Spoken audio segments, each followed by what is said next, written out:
Hey, it's story time. I'm going to tell you all about how and why I pooped in a trash can in Australia for 2 weeks.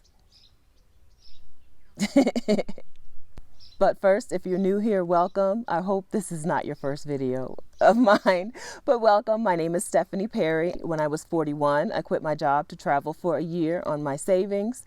Now I'm a year-round house sitter. I make videos for people who want to travel long term and for people who are interested in house sitting. So make sure that you are subscribed to my channel and make sure that you ring that notification bell so that you'll be notified when I post a new video. Welcome. All right, so let's get into it.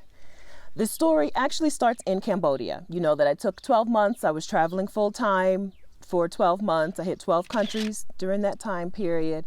And I was in Cambodia doing a work exchange through Workaway, where I stayed on an organic cricket farm, and it was hot and sweaty and the electricity kept going out, and I was getting ready to say miserable. I wasn't miserable all day, but there were definitely like hours in the day when I was like, ugh, I can't take it. I need to go someplace cooler and more comfortable. If you want me to tell you more about the story of Cambodia and how somewhat miserable I was, let me know in the comments and I'll do it. This was May of 2016, which means that it was the beginning of wintertime in Australia. And when you're already in Southeast Asia, tickets to Australia can be really cheap. So I got myself a nice cheap ticket, but problem was I was traveling on $1,200 a month, and there's no way you can do that in Australia doing, regular, like staying in hostels and Airbnbs. So instead of doing an occasional work exchange, I knew that I was going to have to do a work exchange the entire time that I was in Australia. I started out in Perth, which is on the west coast of Australia.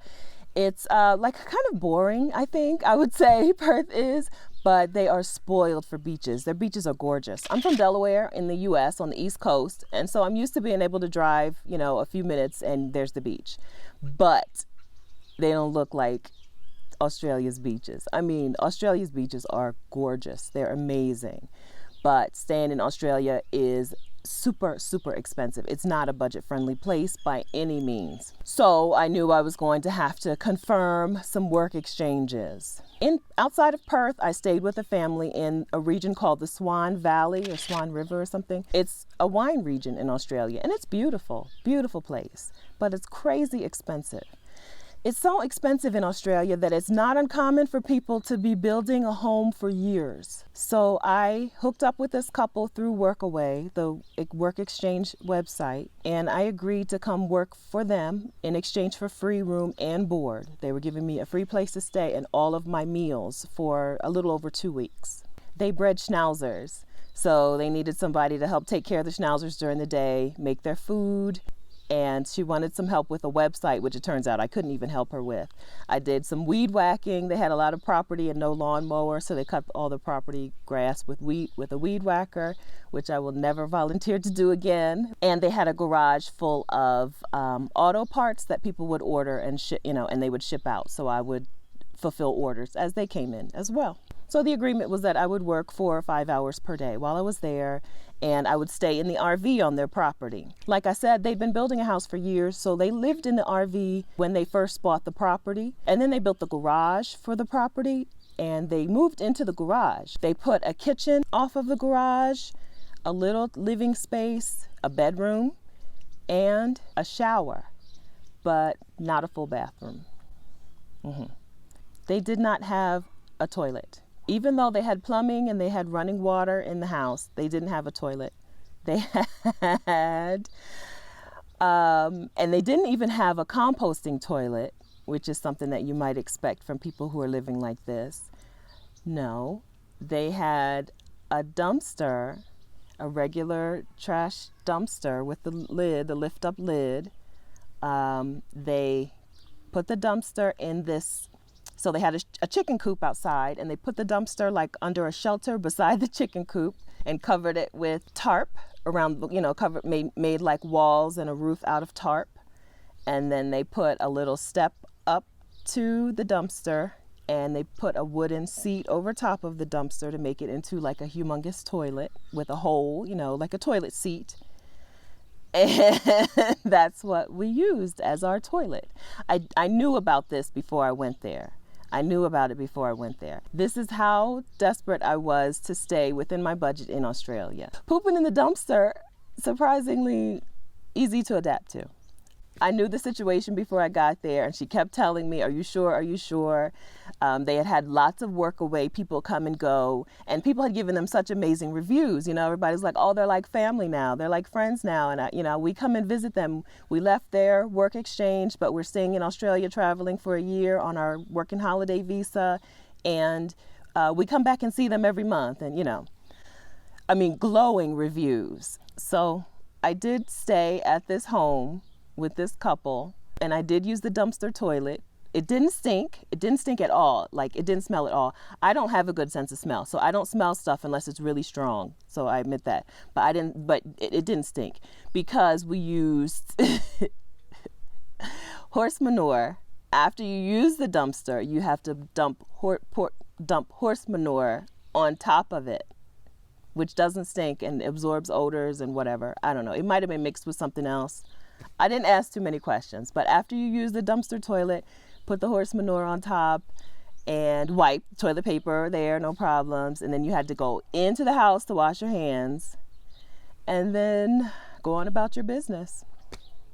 So I stayed with them for a little over 2 weeks. During the week, I would stay there and work for them. On the weekends, I would catch the bus into Perth itself and stay in a hostel and chill at the beaches and, you know, enjoy Australian things.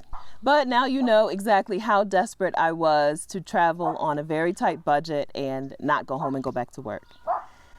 After I left that work exchange, I went to another in Australia, which was in a family's home that did have a bathroom, and I was kind of like the kids' carpool driver and lunch packer, and that was much easier, much more relaxed. Not too long after Australia, I discovered house sitting, which changed the game for me. As you know, I'm house sitting right now. I'm in Ajijic, Mexico. I'm house sitting 2 adorable dogs who I don't have any good pictures of them yet, though, because every time I try to take their picture, they just like walk right into the camera.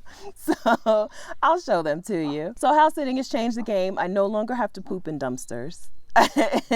If you're watching this video the day that I posted it, because you're a notification gang, then there's still time to talk with me, to have a one-on-one call about getting started house sitting without paying my $25 per 30-minute fee. Just pay what you want. And this is also perfect timing because Trusted House Sitters Black Friday sale is still going on, 25% off an annual membership. So now for $89, you can book as many house sits as you can fit in throughout the year.